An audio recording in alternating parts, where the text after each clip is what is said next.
데살로니가에서 복음을 전할 때 그 많은 이방인들이 또 경건한 귀부인들이 믿었다라고 하지만 중요한 것은 회당에 있는 유대인들이 믿었습니다. 많이 믿지는 않았지만 회당에서 복음을 들은 유대인들 가운데 복음을 받아들이고 믿은 사람이 있고 그것을 거절한 사람이 있습니다. 어떤 유대인들은 복음을 받았는데 또 어떤 유대인들은 왜 안 받았을까? 그들이 유대인들의 모습이 아니라 복음이 전파될 때에 주일 말씀을 듣고 예배에 참석해서 설교를 들을 때에 나의 모습은 하나님 앞에서 말씀을 들을 때에 어떠한가 돌아보면서 은혜를 받기를 소원합니다. 빌립보에서 데살로니가까지는 100마일, 한 150-60km 정도 됩니다. 암비볼리와 아볼로니아를 거쳤다라고 하는데 학자들은 그냥 지나간 것으로 생각합니다. 유대인들의 회당이 없던 지역으로 알고 있고 바울이 전도 여행을 통해 지나갔던 모든 도시에서 복음을 전했다 그렇지는 않습니다. 기록 안 되어 있지만 복음을 전한 도시가 있고 그냥 경유하기만 한 도시들이 있는데 암비볼리와 아볼로니아는 그냥 경유만 하고 지난 것으로 알고 있습니다. 데살로니가에는 그 당시에 데살로니가 인구가 20만 명으로 학자들은 추정하고 있습니다. 그러니까 엄청나게 큰 도시인 거죠. 당연히 유대인들이 많이 있었을 것입니다. 데살로니가의 회당에 찾아가서 그곳에 있는 유대인들에게 안식일 3번, 최소한 한 달 정도 되겠죠. 3번 정도는 안식일에서 복음을 전했습니다. 그랬을 때에 유대인들 가운데 두 부류로 쫙 나누어졌습니다.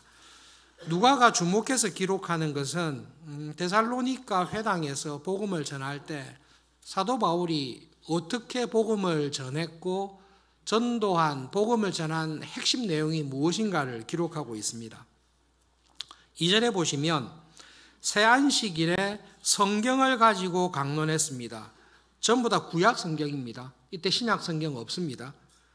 새 안식일에 구약 성경을 가지고 구약 성경을 설교했습니다. 그 뜻을 풀어주었습니다. 그리고 여러분 신약 성경에 그리스도라는 말이 나오면 그냥 습관적으로 메시아로 바꾸어서 읽으시면 오히려 낫습니다. 성경을 가지고 설교하고 성경을 풀어주면서 메시아가 오면 그 메시아는 고난을 해를 받고 그 메시아는 죽게 될 것이고 죽은 이후에 부활한다라고 성경이 말하고 있다는 것을 정언해 주었습니다. 그러니까 데살로니가 회당에서 바울이 전한 복음은 방식은 첫째로 성경을 푼 겁니다. 성경을 풀어서 설교를 했는데 성경을 풀 때의 핵심은 메시아에 관한 하나님의 약속을 풀어서 설명한 것입니다. 그리고 결론적으로 뭔가 하면 하나님께서 구약 성경에서 모세의 글로부터 선지자들, 예언자들, 시편의 거룩한 말씀을 통해 하나님께서는 메시아를 보내주시기로 약속하셨다. 그런데 그 메시아는 오면 고난을 당하고 죽기로 예언되어 있다. 죽고 난 다음에 그 메시아가 부활할 것이다. 부활하고 난 다음에 그가 메시아로서의 하나님의 나라를 회복할 것이다 라는 성경을 쭉 풀어줬습니다. 그리고 난 다음에 결론이 뭔가 하면 이 하나님께서 구약 성경에 예언해 놓은 이대로 메시아의 사역을 완수하신 분이 우리가 전하는 예수님입니다. 그 예수님 말고는 구약 성경에 기록된 이 모든 예언대로 성취하신 분이 한 사람도 없습니다. 이 예수님만이 그렇습니다. 그 복음을 전했습니다. 그렇게 복음을 전했을 때 데살로니가 회당에 있는 사람들 가운데 그 말씀을 믿고 하나님의 복음을 믿고 그 메시아가 예수님이라는 것을 믿고 교회로 들어온 사람들이 유대인들이 있습니다. 여러분 사도행전을 그 말씀을 전하고 준비하면서 빌립보 전도할 때는 빌립보서를 좀 열심히 읽고 있고 데살로니가 할 때는 데살로니가 전후서를 쭉 읽고 있습니다. 데살로니가전서 1장 5절에 보시면 바울이 이렇게 말씀합니다. 우리가 복음을 너희에게 말로만 이런 것이 아니라 능력과 성령과 큰 확신으로 되었다. 그 복음을 전했을 때 여러분들은 그 성경을 풀고 하나님의 예언의 말씀이 이렇게 성취된다는 것을 내가 설교했을 때 여러분은 우리가 전하는 복음을 사람의 말로 듣지 않았습니다. 성령님께서 여러분 가운데 그 복음의 말씀을 들을 때에 믿음을 주시고 정말로 하나님께서 약속하신 메시아가 오셨고 그 메시아에 관한 예언된 것을 그대로 다 이루신 분이 예수님이셨다는 것을 여러분은 큰 믿음과 확신 가운데 받았습니다. 그렇게 이야기를 하고 있습니다.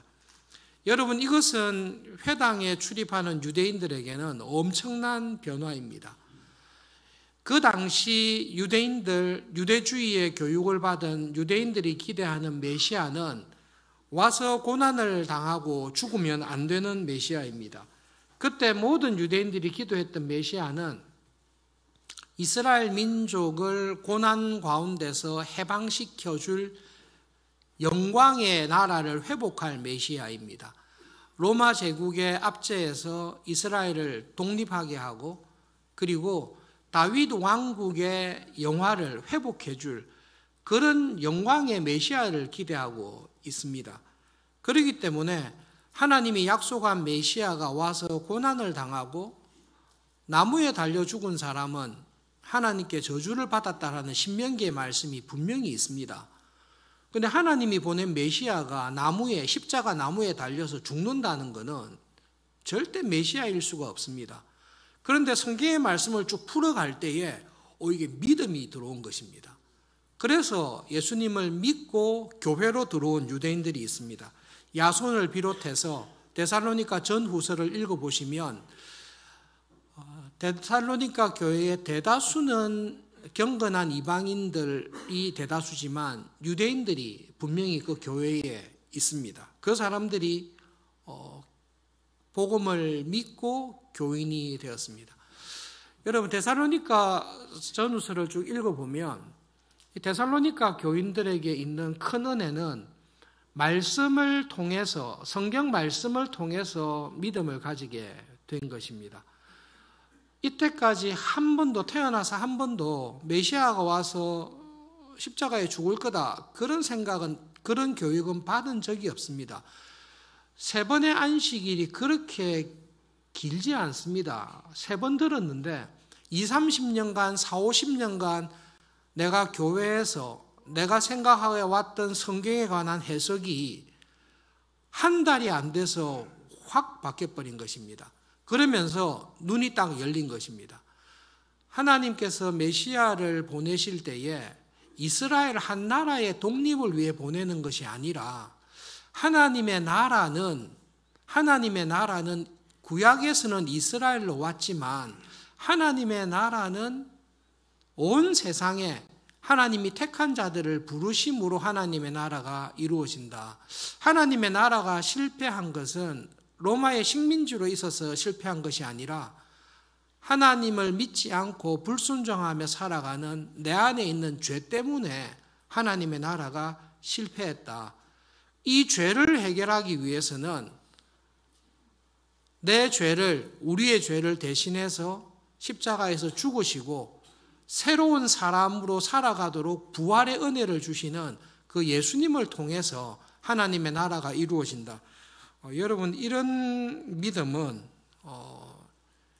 성령님께서 주신 것이 분명합니다. 사도 바울이 고백했듯이 여러분이 우리가 전하는 복음과 설교를 들었을 때에 사람의 말로 들었더라면 이렇게까지 바뀌지 않습니다. 성령님께서 말씀을 듣는 여러분들에게 확신과 믿음을 주셨습니다. 그것으로 인해서 여러분은 환난 가운데 예수님을 믿고 살아가는 참 경건한 신자가 되었습니다. 그 이야기를 하고 있습니다. 그 특징들이 데살로니가 전후서 읽어보시면 몇 가지가 있습니다. 첫째로는 데살로니가 교회는 유난히 시작할 때부터 환난과 고난을 많이 당한 교회입니다. 그런데 이 데살로니가 교인들은 성경 말씀을 통해 믿음을 배웠기 때문에 하나님께서 가장 사랑하시고 하나님 나라를 이루어 가실 메시아도 이 땅에 오셔서 환난과 고난을 당했습니다. 우리는 그 예수님을 따라가는 그리스도의 제자입니다. 그러므로 우리의 삶에 환난과 핍박은 당연히 올 것입니다. 그런데 중요한 것은 환난과 핍박 속에서도 믿음으로 살아갔던 예수님을 하나님께서는 결국은 죽음에서 죄에서 승리하게 하시고 하나님 보좌의 우편의 영광스러운 자리에 불러가셨듯이 예수님을 따라가는 우리에게 환난과 핍박이 오더라도 우리는 믿음으로 하나님을 믿는 믿음과 은혜 안에서 이 모든 환난을 능히 이길 수 있습니다. 이 믿음을 가지고 살아가는 교회가 데살로니가 교회가 딱 된 것입니다. 그래서 여러분 바울이 데살로니가 교회에 편지를 보내면서 여러분의 그 믿음이 마게도니아와 아가야의 모든 교인들에게 모범이 되고 있습니다. 여러분들은 처음부터 배울 때 성경 말씀을 통해 복음을 들었습니다. 예수님의 모범이 신자의 모범인 줄 알고 처음부터 믿었습니다. 많은 환난을 당하고 있음에도 불구하고 여러분이 보여주시는 그 믿음과 인내와 사랑의 모습은 정말로 온 교회의 모범이 되고 하나님이 기뻐하시는 믿음입니다. 여러분 데살로니가를 생각하면 어렸을 때부터 제일 많이 듣는 데살로니가 교회에 주신 말씀이 뭐죠? 항상 기뻐하라, 쉬지 말고 기도하라, 범사에 감사하라. 이것이 그리스도 예수 안에 있는 너희들을 향하신 하나님의 뜻이다. 항상 기뻐하십시오, 쉬지 말고 기도하십시오, 범사에 감사하십시오라는 말을 데살로니가 교회에 한 것입니다. 왜 그렇습니까? 간단하죠. 항상 기뻐할 일이 없으니까. 항상 기뻐할 일이 있으면 그런 말 안 하지 않습니까? 쉬지 말고 기도하라. 그 말은 쉬지 않고 기도해야 될 어려울 상황에 그 교인들이 있는 것입니다. 범사에 감사하십시오. 범사에 감사할 일보다는 환난과 어려움이 많은 교회인 거죠. 그러니까 그 교회를 향해서 여러분이 배우신 대로 항상 믿음 안에서 기뻐하십시오. 환난은 우리를 무너뜨리는 게 아니라 우리를 그리스도인으로 연단하는 하나님의 은혜의 방편이 됩니다. 쉬지 말고 기도하십시오. 왜냐하면 기도하는 수고보다 내 기도에 응답하시고 은혜 주시는 하나님을 경험할 수 있기 때문에 기도하십시오. 쉬지 않고 기도하는 것이 고통이 아니라 응답해 주시는 하나님을 경험할 수 있는 복이기 때문에 쉬지 말고 여러분 기도하십시오. 그리고 무슨 일이든지 감사하십시오. 하나님께서 내 삶에 일어나는 모든 일들을 섭리 가운데 하나님의 선하신 가운데 이루어 주실 것을 믿는 그 믿음이 있지 않습니까? 예수님에게 일어났던 모든 일들이 하나님의 선하신 섭리를 이루어 갔듯이 여러분의 삶에 있는 고통이 믿음의 시련이 감사하게 만들 것입니다. 그것이 회심하고 믿음으로 살아가는 데살로니가의 유대인들에게 주신 말씀입니다. 우리들에게도 이 은혜가 있습니다. 데살로니가에서 믿은 교인들에게만 이런 은혜를 주시는 것이 아니라 하나님께서는 그때나 지금이나 섭리하시고 살아계시기 때문에 여러분 지금도 믿음으로 살아갈 때에 예수님을 더 사랑하고 더 믿음으로 살려고 할 때에 왜 자꾸 어려운 일들이 많을까? 왜 자꾸 돌발 변수들이 생긴가라고 할 때에 성경을 통해 배운 교훈대로 어려움과 환난이 많은 것은 당연한 거다. 그런데 특별히 하나님을 가까이 하고 믿음으로 살려고 할 때에 이것이 좀 더 자주 오는데 하나님께서는 이 어려움보다 은혜를 더 많이 경험하게 해주신다는 것을 믿고 하나님을 경험하면서 살아가라. 그렇게 우리들에게 권면하고 있습니다. 참 좋은 유대인들이고 문제는 똑같은 복음을 들었는데 이 복음을 받지 않고 배척하고 반대하는 유대인들이 있습니다. 이 유대인들은 유대주의에 딱 사로잡혀 있는 오랫동안 성경을 안다고 하지만 사실은 성경을 제대로 배우거나 공부한 적이 없는 사람들에게 신앙이 신념이 되고 신학이 이데올로기가 되는 교인들이나 영적인 지도자들이 간혹 있습니다. 자기 나름대로는 열심히 이야기하고 복음을 전한다고 하는데 가만히 들어보면 자기의 신념을 이야기하는지 하나님의 말씀을 전하는지 헷갈리는 경우가 있는데 그 중에 대표적인 경우가 이게 유대주의라는 이데올로기에 사로잡혀 있는 유대인들입니다. 어린 시절부터 저도 신앙생활하면서 진짜 궁금했던 것 중에 한 가지가 왜 유대인들은 예수님을 안 믿을까 되게 궁금했었습니다. 신학 수업할 때 히브리어 성경 막 열심히 읽어도 안 되는 게 어려운데 유대인들은 히브리어 성경 한글 읽듯이 줄줄줄 읽을 텐데 왜 그들은 안 믿을까? 그리고 더 궁금한 거는 21세기에 전 세계에 흩어져 있는 똑똑하고 총명한 유대인들이 많은데 거의 절대 다수가 예수님을 메시아로 예수님을 믿지 않고 여전히 메시아를 기다리고 있는 그 이유가 뭘까 많이 궁금했습니다. 여러분들도 궁금하실 텐데요. 사도 바울 시대 때나 지금 때나 유대인들이 왜 예수님을 믿지 않을까? 왜 예수님을 통해 이루어 가시는 하나님의 나라의 회복을 믿지 않을까? 영상 압축해서 한 영상이 한 게 있는데 그 영상을 참고로 잠깐 우리 보겠습니다. 히브리 말로 하고 있기 때문에 자막을 יש פרק אחד בתוך הספר הזה, שבעצם היו מכירים אותו בבתי הכנסת בעבר, ואז הרבנים החליטו להוציא את זה מההפטרה. היום זה נחשב הפרק האסור. האם שמעת על זה עוד פעם? לא שמעתי על זה. האם את רוצה לראות מה נסתר בפרק הזה? יש לך את זה? יש לי פה בתנ"ך. רוצה לדעת כמה שיותר על זה, האמת היא. בעצם בגלל זה אנחנו עושים את התוכנית הזאת, כי רוב האנשים לא קראו את הפרק הזה בכלל, כי לא קוראים את זה עוד בבתי הכנסת. הפרק הוא ישעיהו נ"ג, נבואה מאוד חשובה על מי המשיח יהיה, ולמשך 1,700 שנים, מאז שהוא כתב את זה, כמעט כל הרבנים וחז"ל האמינו שזה פרק שמדבר על המשיח. בעצם גם בתלמוד, בסנהדרין צ"ח, גם ילקוט שמעוני, הזוהר, הרמב"ם, האמינו שהפרק הזה מדבר על המשיח. וגם הרבנים העתיקים הבינו שהמשיח אמור לסבול. והוא מחולל מפשענו, מדוכא מעוונותינו, מוסר שלומנו עליו, ובחבורתו נרפא לנו. כולנו כצאן טעינו, איש לדרכו פנינו, והשם הפגיע בו את עוון כולנו. אבל הוא נפצע בגלל הפשעים שלנו, בגלל החטאים שלנו, הוא הושפל, נענש כדי שלנו יהיה שלום, בזכות הפצע שלו נרפאנו. כולנו עבדנו כמו צאן, כל אחד מאיתנו פנה לדרכו, אבל אדוני הטיל עליו את האחריות על החטאים של כולנו. אז עכשיו, מהתיאורים הללו, מהתנ"ך, יש מישהו בהיסטוריה שהגשים את הדברים האלה? אני לא יודעת. לא, לי לא ידוע. לך ידוע? יש מישהו שהגשים את זה? לא שאני חושב, יכול להיות שיש ותגיד לי עכשיו, אני אגיד כן, אבל עכשיו לא עולה לי לראש. ישו. שמע, שוב אני חייב להזכיר שאני לא מאמין בזה בכלל, אבל לפי הסיפורים וכל מה ששמעתי, כן, זה מתאים לישוע. עשו ממנו איש קטן לאיש גדול, שהוא בעצם כן עשה מעשים טובים, והוציאו אותו בדיוק ההפך. תראה, אני מאמין שישוע, שבא לפני חורבן בית המקדש, שהוא הגשים את אלה בדיוק. הוא בא לפני 70 לספירה, הוא נולד בבית לחם, שהעם שלנו דחה אותו, הוא סבל ומת, אבל הוא קם לתחייה.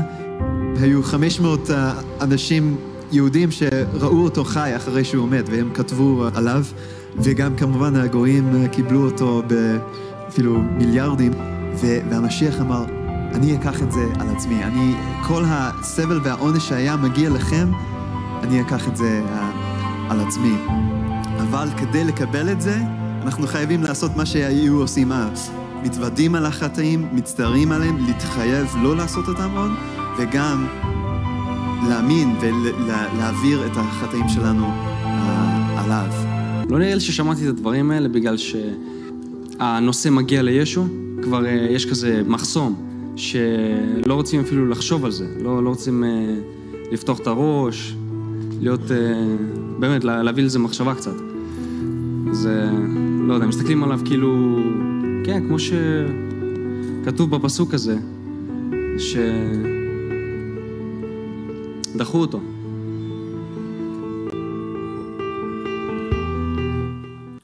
여러분 유튜브에 저 정통 유대인들에게 복음을 전하는 사람들, 그리고 저 복음을 통해서 회심하는 유대인들에 대한 선교사역을 하시는 영상들이 제법 있습니다. 한번 궁금하시면 살펴보시면 좋겠습니다. 딱 볼 때에 정통 유대인으로 자라서 예수님이라는 이름을 아예 금기시하고 이사야 53장에 대해서는 평생토록 회당에서, 지금도 회당에서 구약 성경을 읽을 때 읽지 아니하는 유대인들이 많이 있어. 대부분 안 읽습니다. 그런데 복음을 전하는 사람들이 사도 바울이 데살로니가 교회에 성경을 풀어줬듯이 메시아에 관한 이사야의 예언들, 구약의 예언들을 쭉 풀어서 설명할 때에 내가 이때까지 무시하고 거절하고 비난했던 예수님이 정말로 하나님께서 약속하신 메시아가 아닌가라는 것을 믿고 회심하는 유대인들이 들어 있습니다. 마찬가지로 그 이야기를 다 들었음에도 불구하고 예수님에 대한 오래된 장벽, 페이크다, 거짓말이보다 더 심한 말이죠. 신약 성경과 신약에서 말하는 예수님은 페이크다, 그렇게 생각에 딱 사로잡혀서 아예 거절하는 유대인들도 많이 있습니다. 성경을 푸는 것 자체를 거절합니다. 그래서 회심하는 정통 유대인들의 간증을 들어보시면 성령님께서 어느 순간에, 신약 성경은 아예 성경이라고 생각 안 하니까, 신약 성경 자체를 페이크라 생각하니까요, 구약 성경을 읽는 가운데 성령님께서 은혜를 주셔서 와, 정말로 하나님이 우리에게 약속하신 메시아가 예수님이구나라는 것을 믿고 참 믿음으로 오는 유대인들이 있습니다. 그리고 신비하게도 그들의 꿈이나 환상 가운데 부활하신 예수님께서 나타나셔서 구원의 은혜를, 예수님을 믿는 믿음을 주는, 그걸 간증하는 유대인들도 있습니다. 근데 여러분, 부활하신 예수님께서 간혹 나타나셔서 그 예수님을 만나서 믿음을 가지게 됐다는 것은 유대인들에게만 있지 않습니다. 우리가 신앙생활이 너무 이렇게 좁아서 있는데요, 제3세계나 선교지에 가서 또 썬다싱이라든지 이런 사람들의 간증을 보면 지금도 특별한 은혜 가운데 부활하신 예수님께서 신비하게 나타나셔서 예수님을 믿고 고백하는 구원의 은혜를 주시는 경우는 지금에도 있습니다. 결론은 이거죠. 왜 메시아이신 예수님께서 오셔서 세례 요한에게, 모든 유대인들에게 하나님께서 약속하신 그 메시아의 모든 사역을 다 이루시고 예수님께서 참 메시아인 것을 죽으심과 부활을 통해서 보여줬는데도 안 믿습니다. 유대인들만 안 믿는 게 아니라 베드로를 비롯한 사도들조차도 안 믿었습니다. 우리가 잘 아는 가이사랴 빌립보 가는 길에서 예수님께서 12사도들에게 물었습니다. 공생의 3년 11월쯤 됩니다. 그러니까 예수님 부활절에 소천하시니까, 십자가에 처형당하니까 죽기 몇 달 전입니다. 오랫동안 예수님과 함께 다닌 제자들에게 내가 누구라 하느냐라고 물었습니다. 베드로와 사도들이 당신은, 예수님은 메시아입니다. 구약에서 약속한 메시아가 바로 당신입니다. 그리고 당신은 하나님의 아들입니다라는 고백을 딱 했습니다. 정답을 이야기한 거죠. 그때 예수님께서 예수님이 참 메시아라고 고백하는 사도들, 제자들에게 메시아의 길을 설명하셨습니다. 처음으로 메시아가 붙잡히고 고난을 당하고 모욕을 당하고 십자가에서 죽임을 당하고 그리고 부활할 것이다라는 메시아에 관한 예언의 말씀을 베드로와 사도들에게 했습니다. 그때 베드로와 사도들이 그 말귀를 알아들었습니까? 못 알아들었습니다. 베드로가 메시아의 죽음과 부활을 이야기하는 예수님을 붙들고 문자 그대로 예수님을 책망했습니다. 예수님, 정신을 차리십시오. 우리가 믿고 기대하는 메시아는 십자가에 처형당하고 죽는 메시아가 아닙니다. 우리는 지금 예루살렘 올라가서 하나님 나라를 회복하고 예수님 좌우편에 누가 앉아서 다스릴지를 생각하고 있는데, 예수님은 메시아로 왔는데 왜 십자가의 죽음과 모욕과 처형당할 것을, 부활은 아무 소용없고 왜 그런 것을 합니까? 라고 예수님을 책망했던 사람들이 정통 유대인들입니다. 그러니까 유대인들의 입장에서는 사도들이라 할지라도 메시아가 그 꼴을 당한다는 것은 못 믿는 것입니다. 그렇게 믿을 수가 없는 것입니다. 그렇던 제자들이, 그렇던 사도들이 언제 예수님에 대한 참 믿음을 가지고 정말로 믿음의 사람들로 딱 서게 됩니까? 그거는 여러분, 엠마오로 가는 두 제자 그 사건밖에 답이 없습니다. 엠마오로 가던 두 제자들, 베드로를 비롯한 모든 사도들이 예수님이 무덤이 비었다는 것 직접 가서 봤습니다. 예수님이 부활해서 나를 만났다라는 막달라 마리아의 간증까지 들었습니다. 믿었습니까? 안 믿었습니다. 여러분, 죽은 사람이 부활해도 믿음이 안 생깁니다. 기적을 아무리 경험해도 기적과 예수님을, 하나님을 믿는 믿음은 똑같이 가지를 않습니다. 그런데 예수님께서 엠마오로 가는 두 제자들에게 성경을 풀어줬습니다. 사도 바울이 데살로니가 회당에서 했듯이 모세의 글로부터 선지자들의 글, 예언들, 시편의 글들을 통해서 하나님께서 약속하신 메시아가 이러이러한 사람이지 않느냐, 하나님께서 약속하신 이스라엘 나라의 회복이 이렇게 되지 않느냐라고 성경을 풀어줄 때에 두 제자들의 마음에 뜨거움이 올라왔습니다. 이 성령님께서 주시는 확신입니다. 그렇구나. 원래부터 하나님이 약속하신 구원이 이거였구나. 그리고 우리에게 제일 큰 문제는 우리가 힘이 있느냐 없느냐, 성공하느냐 마느냐가 아니라 죄 문제구나. 하나님 앞에서 죄를 회개하고 하나님을 믿는 믿음, 하나님께서 말씀하신 믿음의 길을 가는 것이 중요하구나. 이 일을 이루기 위해 예수님께서 오셨고 그 예수님께서 십자가에서 죽으신 것이 메시아의 승리의 길이었구나라는 것을 알고 믿음이 확 섰을 때 예수님께서 사라지신 것입니다. 성령님께서 그 믿음으로 우리의 마음에 은혜를 딱 주실 때에 그때는 눈앞에 예수님이 계시지 않아도 믿음으로 살아갈 수 있는 은혜를 우리들에게 넉넉히 주십니다. 결론적으로 지금이든 그때든 유대인들은 왜 예수님을 메시아로 믿지 않습니까? 성경을 안 믿기 때문에 그렇습니다. 예수님께서 메시아와 구원의 길은 성경을 통해 하나님의 약속을 통해 설명하셨는데 아무리 오랫동안 회당에서 배우고 모태신앙으로 교회에서 자랐다 할지라도 내 눈으로 내 생각으로 성경을 읽는 가운데 정말로 예수님께서 나의 주, 나의 하나님, 나를 구원하기 위해 내 죄를 대신하여 죽으셨다라는 그 믿음과 확신은 여러분 성경을 읽고 배우고 성경을 들으실 때 믿음이 생기는 것입니다. 믿음은 들으셔야 됩니다. 믿음은 성경을 읽으셔야 됩니다. 성경과 하나님의 말씀을 듣고 성령님께서 나에게 거듭나게 하시고 믿음을 주실 때에 믿음이 자랍니다. 유대주의자들이나 교인으로 살아갈 때 조심해야 될 것은 믿음은 하나님을 아는 것입니다. 하나님의 약속을 알고 그 하나님을 믿는 것입니다. 그렇게 하기 위해서는 성경을 읽고 배우는 길밖에 없습니다.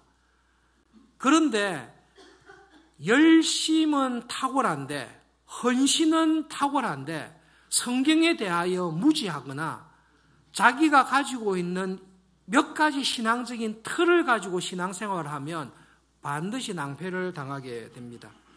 우리 교회의 젊은 집사님들과 대학 청년들을 믿기 때문에 쉽지 않지만 재밌는 책을 꼭 소개하겠습니다. 순교자 유스티누스가 쓴 책인데요.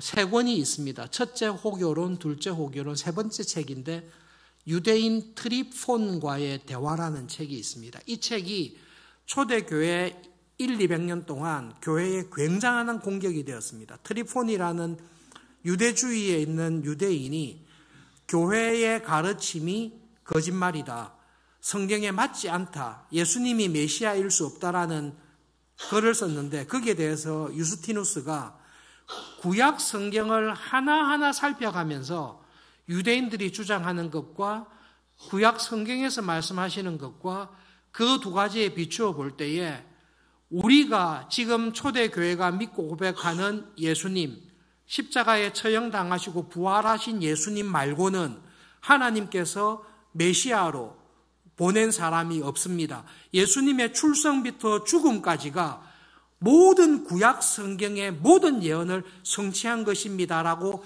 차근차근 기록한 책이 유대인 트리폰과의 대화입니다. 저도 공부하려고 애를 쓰지만 저의 짧은 지식으로는 현재까지 제가 알고 있는 범위 내에서는 유대주의자들이 예수님에 대해 메시아임을 거부하는 것에 대해 가장 성경을 가지고 많이 싸웠던, 잘 설명을 했던, 그래서 우리 교회 교인들에게는 꼭 권하고 싶습니다. 요 있는 내용을 설명하면 설교가 길어지고 재미가 없어지기 때문에 책을 통해서 은혜를 정말로 많이 받으시기를 바랍니다. 데살로니가에서 복음을 전할 때에 당면했던 문제가 여기에 있습니다. 우리가 하나님의 말씀을 듣습니다. 그런데 그 말씀을 들을 때에 우리에게 있는 자연스러운 습관입니다. 그 말씀을 들을 때에 하나님의 은혜로 말미암아 하나님에 대한 새로운 믿음과 하나님에 대한 새로운 지평이 넓어지는 것이 있습니다. 그것이 믿음으로 살아가는 신자에게 주시는 은혜입니다. 그런데 하나님의 말씀을 듣습니다. 듣는데 내가 지금 가지고 있는 신앙의 크기, 내가 지금 가지고 있는 이해에서 자라지 않습니다. 듣기는 듣지만 성경 말씀을, 설교는 듣기는 듣지만 그것으로 인해서 하나님에 대한 나의 믿음이 자라지 않습니다. 그게 여러분 딱 신자와 은혜 안에 있는 신자와 은혜에서 떠나 있는 정체되어 있는 신자를 딱 나누는 갈림길이 됩니다. 이것을 구체적으로 우리가 확인할 수 있는 게 여러분 역대하 14장 9절부터 12절 그리고 전도서 9장 11절에 있는 말씀을 한 절씩 교독하겠습니다.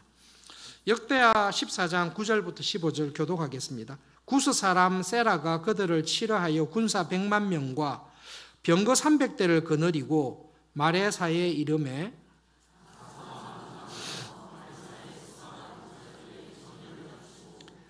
아사가 그의 하나님 여호와께 부르짖어 이르되 여호와여 힘이 강한 자와 약한 자 사이에는 주밖에 도와줄 이가 없사오니 우리 하나님 여호와여 우리를 도우소서. 우리가 주를 의지하며 주의 이름을 의탁하옵고 이 많은 무리를 치러 왔나이다. 여호와여 주는 우리 하나님이시오니 원하건대 사람이 주를 이기지 못하게 하옵소서 하였더니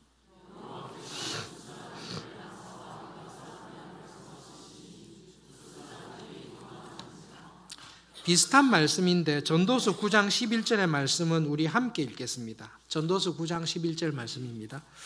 내가 다시 해 아래에서 보니 빠른 경주자들이라고 선착하는 것이 아니며 용사들이라고 전쟁에 승리하는 것이 아니며 지혜자들이라고 음식물을 얻는 것도 아니며 명철자들이라고 재물을 얻는 것도 아니며 지식인들이라고 은총을 입는 것이 아니니 이는 시기와 기회는 그들 모두에게 임함이니라. 여러분 믿음으로 살아가는 것은 믿음으로 살아가는 신자들 여러분들 좀 진지하게 고민하셔야 되는데 하나님께서 나를 도우실 때에 내가 커지는 것보다 내가 알고 있었던 하나님의 크심을 발견하는 것이 믿음으로 자라는 것입니다. 여러분 그 사실을 꼭 기억하십시오. 나의 믿음과 신앙이 자란다는 것은 물론 내가 자랍니다. 내가 자라고 내가 더 훌륭한 신앙인이 됩니다. 근데 그것보다 믿음이 자라는 본질은 내가 자라는 것보다 지금 내가 알고 있는 하나님이 더 크신 하나님, 하나님의 지혜와 하나님의 능력과 하나님의 섭리가 지금까지 내가 알아왔던 것보다 훨씬 더 크신 하나님이신 것을 경험하면서 살아가는 그 자리에 있는 신자가 믿음으로 살아가는 신자입니다.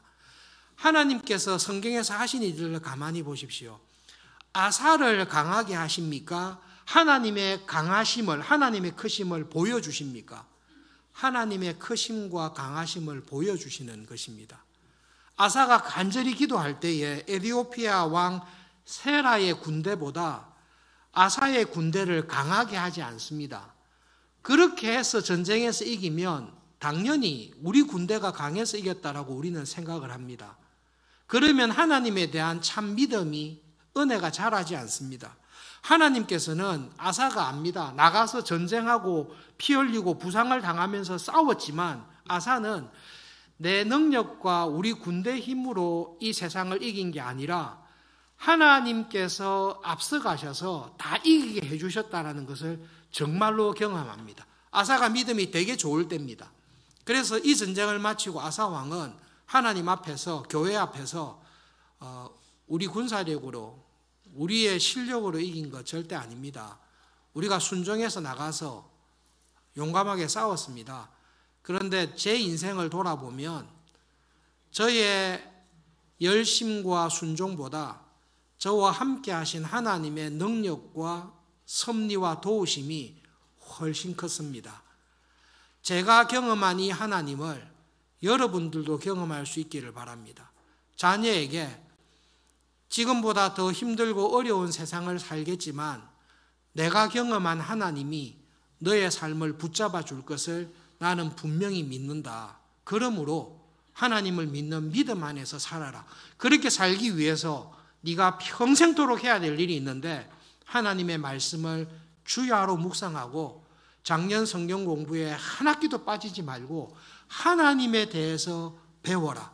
정말로 하나님을 봐라. 하나님이 크게 보이면 세상이 작아지게 되고 세상이 크게 보이면 하나님이 작게 보이는데 하나님은 세상을 지으신 분이고 하나님은 너의 삶을 섭리하시는 분이다. 이 하나님을 정말로 믿고 배워라. 그런데 이 하나님은 성경을 통해, 말씀을 통해 하나님에 대한 믿음이 자란다. 그래서 성경을 푸는 것입니다. 그리고 그 성경을 통해 성령님께서 믿음을 주실 때에 여러분의 마음속에 순종해 봐야 되겠다. 하나님께서 정말로 이런 하나님이시라면, 아사를 도와줬던 왕이라면, 믿음으로 살았던 야곱과 같은 사람도 도와줬던 하나님이라면, 젊은 시절에 바벨론의 포로로 가가지고 평생을 세상에서 대적을 받으면서 살았던 다니엘을 도와주셨던 하나님이 나의 하나님이시라면 내가 할 일은 한 가지밖에 없다. 하나님을 믿는 믿음 안에서 세상과 타협하지 말고 그 주시는 말씀에 순종하면서 살아보자. 딴 거는 모르겠지만 이번 일주일 동안에는, 이번 한 주간 동안에는 하나님의 말씀에 순종하면서 살아보자. 여러분, 그렇게 사는 것을 그냥 일주일만 하시면 됩니다. 이렇게 1년을 어떻게 살? 그건 사탄의 시험이고, 그냥 딱 예배를 드리러 나온 이 자리에서 하나님, 오늘 저에게 하시는 말씀을 제가 이번 일주일은 순종하면서 살겠습니다. 그렇게 일주일만 하나님을 믿는 믿음으로 살아가시면 됩니다. 그리고 다음 주 오셔서 하나님하고 결산을 해보십시오. 정말로 하나님하고 결산을 해보십시오. 그리고 다시 한 번 더 결심하십시오. 제가 하나님을 일주일간, 한 번 더 일주일간 믿어보고 살겠습니다. 그렇게 믿음으로 살아가는 여러분에게 하나님은 반드시 섭리하시고 반드시 은혜를 주십니다. 저보다 연배가 많으시고 믿음 생활을 더 잘하신 장로님, 권사님, 믿음의 선배들이 계십니다. 저도 그래도 살아오는 동안에 저의 딸들에게, 사위에게, 저의 아들에게 자신 있게 이야기할 수 있는 것이 있습니다. 하나님을 믿어라. 하나님을 믿고 범사에 기도해라. 그러면 하나님께서는 내가 기도하고 원하는 것 이상으로 놀랍게 섭리하시고 은혜하시는, 은혜 베푸시는 살아계신 하나님이니까 하나님을 믿고 살아라. 여러분, 그 말씀을 여러분의 자녀들에게 자신 있게 하실 수 있지 않습니까? 그것을 다 경험하면서 살아오시지 않았습니까? 그 하나님에 대한 간정이 내가 성공하고 내가 믿음으로 한 것보다 나는 나름대로 믿음으로 살기 원한 것은 맞지만 그러나 이런 나를 도우시고 은혜 베푸신 그 하나님에 대한 살아있는 간정이 있지 않습니까? 여러분 다 있습니다. 머리로만 아는 하나님을 예배하지 않습니다. 정말로 믿음의 눈으로 뒤돌아보면 나보다 더 빠른 경주자들이 있습니다. 내보다 더 실력 있는 사람들이 있습니다. 더 지혜로운 사람들이 있습니다. 그런데 하나님께서는 하나님의 정의와, 여러분 이게 믿음인데요, 하나님의 정의와 하나님의 은혜는 신비하게 같이 갑니다. 하나님은 심은 대로 거두게 하십니다. 7일간 공부한 사람은 7일간 거두게 하시고 6일간 공부한 사람은 6일간 거두게 하십니다. 그게 하나님의 정의입니다. 그런데 하나님의 성품을 가만히 보면 하나님의 말씀을 믿고 믿음으로 살아가는 자들에게는 하나님께서 정의를 꺾지 아니하시고 하나님의 은혜라는 놀라운 선물을 주시면서 섭리하십니다. 그 하나님을 경험하면서 믿음으로 하나님 나라를 이루면서 살아가는 것이 우리의 신비한 복된 삶입니다. 여러분 그 하나님에 대한 기대와 믿음을 가지시고 정말로 믿음으로 살아가시기를 애쓰시기를 바랍니다. 목사님 또 저 소리 한다로, 성경에서는 여러분 여호수아에게 여러분에게 하신 말씀은 하나님을 믿으십시오. 근데 그 믿음은 말씀을 통해 기도를 통해 성령님께서 여러분에게 넉넉하게 공급해 주실 것입니다. 말씀을 기억하면서 기도하겠습니다. 하나님께서는 정의와 은혜를 신비하게 섭리하시는 하나님이신 것을 믿습니다. 지금도 하나님은 온 교회를 두루 감찰하시면서 참 믿음을 가지고 세상을 살아가는 자에게 은혜를 베푸신다고 하셨습니다. 그런 사람으로 살아가기를 원합니다. 그 은혜를 나의 남은 삶에 우리 교회에 풍성하게 주십시오. 기도하겠습니다.